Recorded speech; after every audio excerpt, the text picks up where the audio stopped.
Ya pasti ada lah mungkin ya. Sama-sama tentara, sama prajurit. Gunakan sisa umur untuk kepentingan bangsa dan negara. Demi Allah saya bersumpah. Demi Allah saya bersumpah Bahwa saya akan setia kepada Undang-Undang Dasar Negara Republik Indonesia Undang-Undang Dasar Negara Republik Indonesia tahun 1945 tahun 1945 serta akan menjalankan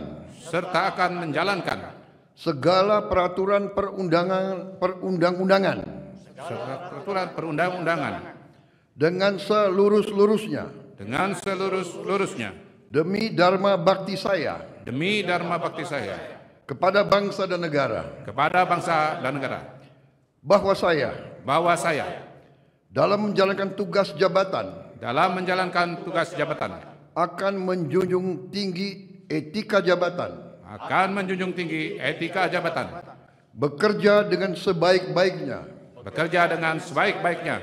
dengan penuh rasa tanggung jawab. Rohaniwan dimohon kembali ke tempat semula. Persiapan penandatanganan berita acara kepada Menteri Koordinator Bidang Politik dan Keamanan dimohon menuju meja penandatanganan. Kepada yang terhormat Presiden Republik Indonesia dimohon berkenan menuju meja penandatanganan. Penandatanganan berita acara 1. Menteri Koordinator Bidang Politik dan Keamanan.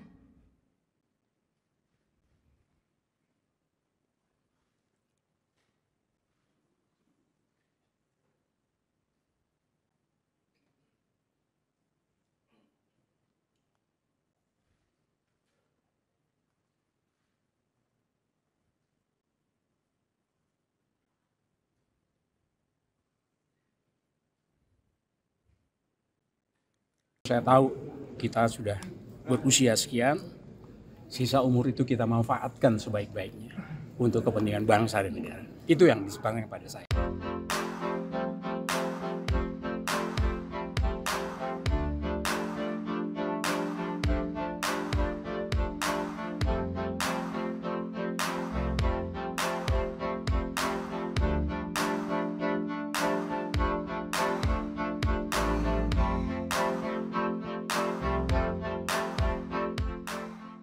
Kan tadi sudah disebutkan ada ketua badan. Siapa tadi, Pak Doviri? Nah, udah jelas. Apa lagi? PR pertama dari Presiden apa, Pak? Hah? Arahan dari Presiden. Iya, Pak. Arahan dari beliau. Gunakan sisa umur untuk kepentingan bangsa dan negara. Pak, melihat kemarin Berapa umur saya, siapa yang tahu? 77 tahun. Ya, sebentar lagi. 77 tahun. Gunakan sisa umur itu untuk tetap mengabdi kepada bangsa dan negara. Nggak ada istilah-istilah. Tantangan terbesarnya sekarang apa, Pak? Kemarin Kenapa? Komunikasi awalnya dengan Presiden sebelum penunjukan apa pesan-pesannya dan lain sebagainya mungkin, Pak? Pesannya itu tadi. Ayo kita sama-sama baiki, walaupun saya tahu kita sudah berusia sekian, sisa umur itu kita manfaatkan sebaik-baiknya untuk kepentingan bangsa dan negara. Itu yang disepakati pada saya. Pak, tapi melihat beberapa kali ada kerusuhan gitu, Bapak melihatnya ini seperti apa, Pak, agar tetap aman, Ya itu gimana melihatnya, Pak? nantilah. Saya kan belum ke kantor. Tapi ada tantangan nggak sih Pak melihat kondisi yang sekarang Pak? yang harus jadi prioritas Pak sekarang? Makanya saya kan belum ke kantor. Nanti kantor saya kan dapat laporan. Apa sudah ada komunikasi dengan Pak Syafri, Pak? Dengan Pak Syafri itu kooperasi dengan Pak Syafri ya, komunikasi sebagai kawan banyak.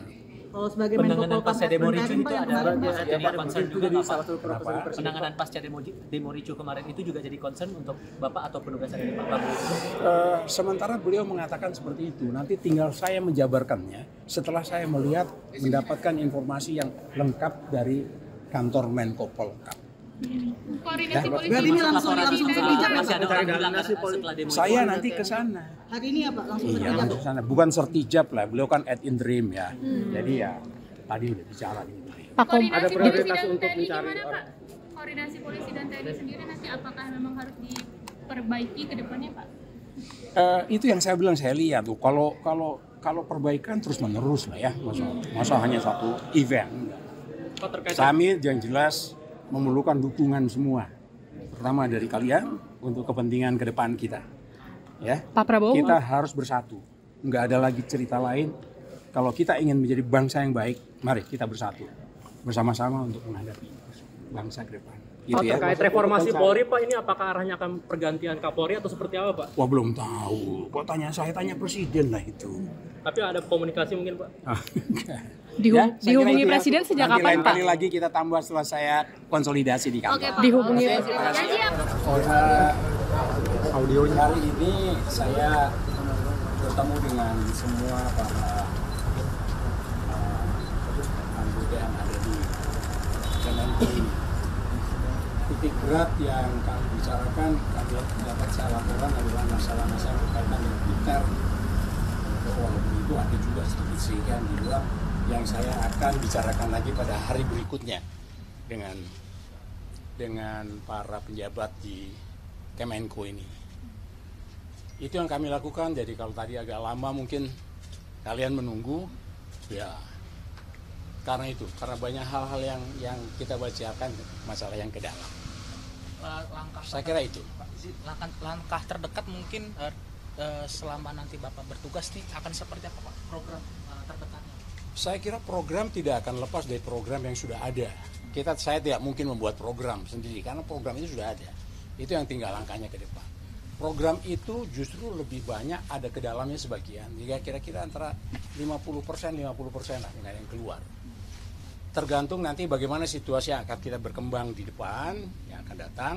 Nah itu nanti diantisipasi, itu baru akan kita bicarakan pada saat-saat mendatang. Supaya kita bisa mengkoordinasikan semua kegiatan dari kementerian-kementerian yang berada di bawah koordinir kita, kami di sini, untuk bisa menyelesaikan tugas. Kondisi stabilitas keamanan politik akan jadi hal utama sih, Pak, mengingat kita kemarin habis melalui masa-masa demonstrasi yang besar. Pasti, kan kalian juga butuhnya itu kan? Pasti, itu kebutuhan kita semua. Pasti itu bagian dari situ. Dan akan memanggil menteri lain, Pak, di bawah Menko Polhukam. Oh pasti, untuk koordinasi. Pasti, karena memang tugas kami itu, supaya kita koordinasikan, mungkin antar kementerian-kementerian, kemudian kami koordinasikan, kemudian kita padukan, kita lihat adakah bottleneck di situ. Nah itu kita selesaikan. Pak, tadi di istana kan Bapak bilang kalau misalkan akan fokus terhadap reformasi Polri. Nah ini kan kemudian Pak Ahmad... Siapa yang bilang itu? Saya nggak bilang begitu. Ada di kompas.com tadi aku baca, Pak. Terus saya kan tidak mengatakan fokus. Pak Ahmad Doviri sebagai penasihat khusus Presiden bidang reformasi polisian. Nah mungkin barangkali apakah ini juga salah satu jadi apa ya Pak, concern Pak Prabowo ke depannya, mungkin ada pesan khusus gitu. Begini ya, dari kementerian dan lembaga yang di bawah koordinasi kami, itu ya, itu kan ada juga polisi. Jadi kalau misalnya di sini akan ada seperti yang Anda katakan itu, yang akan dimotori oleh Pak Doviri, ya tentunya kami juga dilapori. Atau kami juga akan memberikan masukan juga. Begitu. Sekarang Anda tanya itu, ya saya belum tahu, belum ketemu sama Pak Doviri. Gitu ya. Pak, untuk agenda besok apakah Bapak mungkin ada sertijab gitu dengan Pak Menteri sebelumnya, Pak Safri? Sertijab enggak, sudah selesai kami sertijab. Kalau komunikasi dengan Pak Safri untuk pesan-pesan dari Pak Safri sebagai Menko Polhukam ad interim sebelumnya gitu, Pak? Oh, kami akan bertemu kapan saja. Kalau dengan Pak Safri nggak usah ketemu, telepon saya bisa. Kalau nggak bisa juga saya jalan ke sana. Besok akan ke Menhan mungkin, Pak? Kira-kira begitu kalau beliau ada waktu.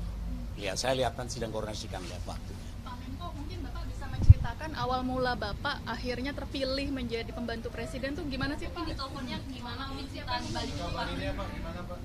Seperti kalian ketahui ya, saya kan berada bersama-sama dengan tim yang berada bersama dengan Pak Safri, Pak. Itu kan pertemuan, katakanlah kontak dengan Pak Presiden kan agak sering gitu ya. Tapi kapan itu mulainya saya juga nggak tahu. Saya tahunya bahwa besok dinaikkan pangkat. Jadi Bapak tidak dihubungi untuk akan ada pelantikan Bapak sebagai menteri baru begitu? Oh ya dihubungi itu. Karena tahapannya naik pangkat dulu, baru. Kalian waktu naik pangkat tadi ada? Kami nggak Berarti sehari sebelum pemberitahuannya Pak ya? Ya, kira-kira begitu. Kira-kira begitu. Dihubunginnya oleh Mas Teddy atau siapa Pak? Oh enggak, bukan.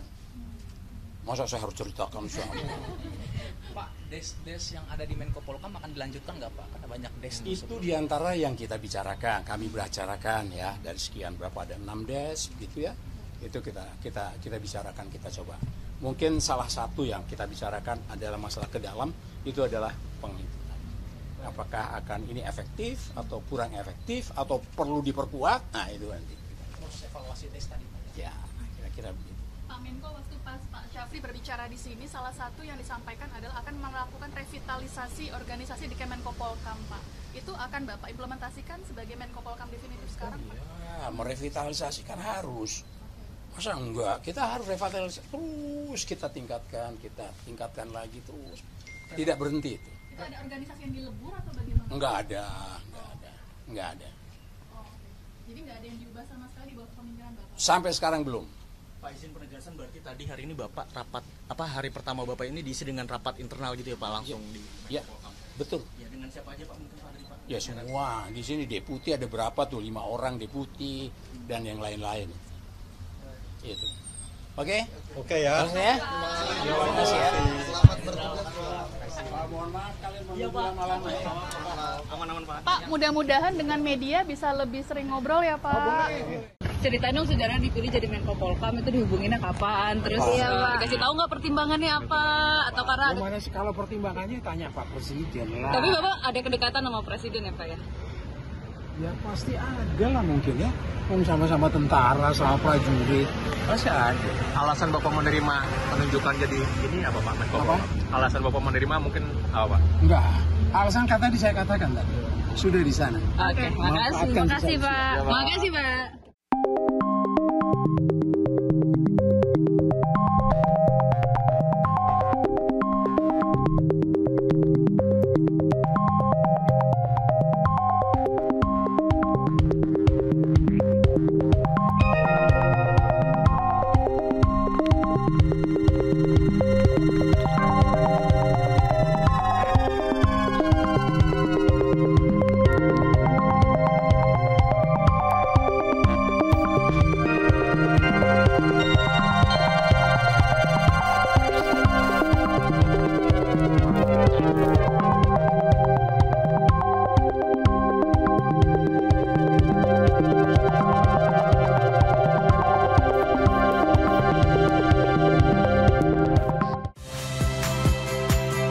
Saya, My Sister Tarigan.